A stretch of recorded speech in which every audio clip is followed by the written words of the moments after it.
what this website's going to allow you to do is create your mile route so you know exactly how far that you're running.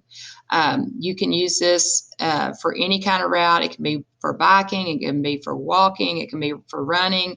It's really pretty neat. It's GPS. It'll kind of show you your route, and wherever you live, you can create your own mile route.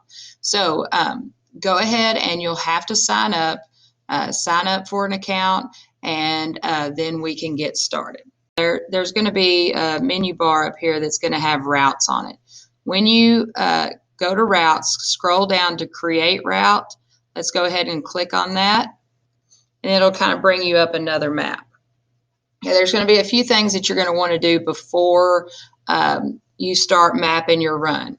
Over here to the right hand side, it says auto follow roads. Well, I know that some of you probably live out in the country, so the roads may not even show up or something like that. So go ahead and click out of that. Okay, so we just click off of auto follow roads. So then that way we'll be able to mark where there may not necessarily be a road. Okay, now next thing we're going to go over here. And if you live in Streetman, wherever, you're going to go ahead and type that in. I'm just going to type in Fairfield. And then, of course, we're going to search. So that brings us to the middle of Fairfield. I'm going to make a route starting from the high school. Okay? So starting from our school, what you would do is you're going to click and you're going to get a green arrow. Then let's say you add a click. So that's the first one. Let's say that we're going to go down towards the junior high. Okay, so we are trying to make a mile distance run. Okay, so we'll go here. We're going to go up Oak Street, down by the practice fields. So we're about at a half a mile right there. Okay, just keep going around.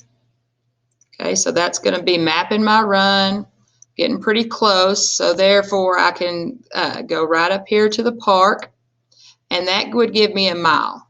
And I can manipulate this any way I wanted to.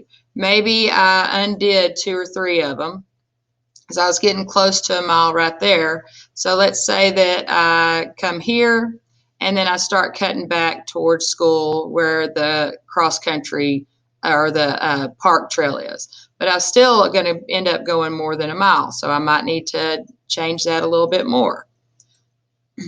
Okay, so maybe I cut by the soccer fields and cut through here, and then maybe go to the road, and then I make my way back up by the concession stand, and that's getting pretty close to a mile. So then I could stop right there, and that could be my mile time.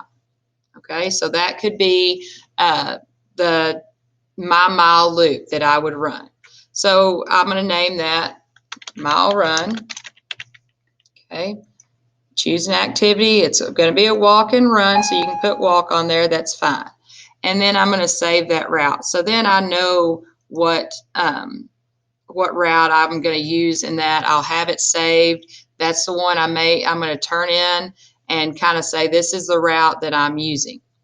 Okay, so the only option on share is through email and Twitter or Facebook and Twitter. So I'm not going to want you to email that to me. But what you can do is take a screenshot of this and put it into the mile run.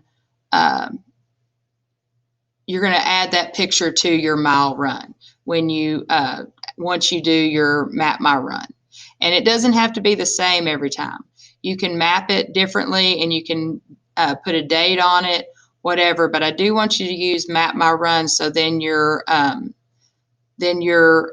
mile times will be legitimate.